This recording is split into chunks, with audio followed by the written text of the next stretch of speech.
Казвам се Вячеслав Стоянов, от Бесарабски българи съм. Живея и работя сега в момента в България, в София. Родата ми идва от село Задунаевка. Там горе-долу с моите братовчеди и бащите им.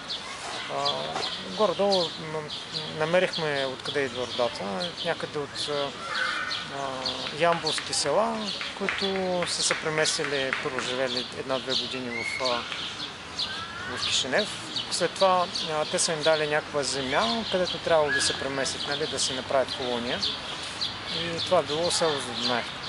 И оттам горе-долу дядо ми и баба ми си от Задунаевка, където по бащината линия съм българин.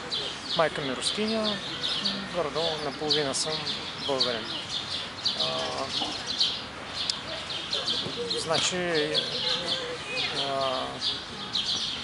Когато бях на 15 години, баща ми викна при себе си и каза, че трябвало да му обещая нещо, като трябвало да се върна в България, след като озрея малко.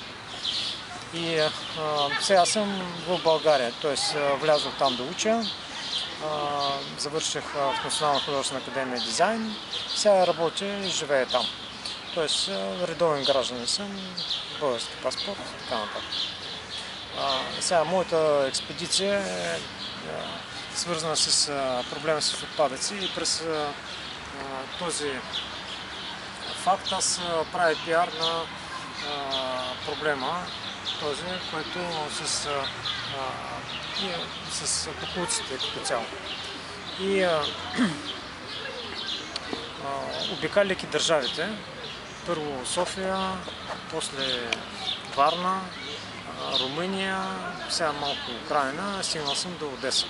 Тоест минал съм 1300 км почти, за да може да привлека вниманието на хората как трябва да изхвърлят отпадъци, по-точно за правилно изхвърляне на отпадъци на правилно места. Моето пътешествие ще продължи до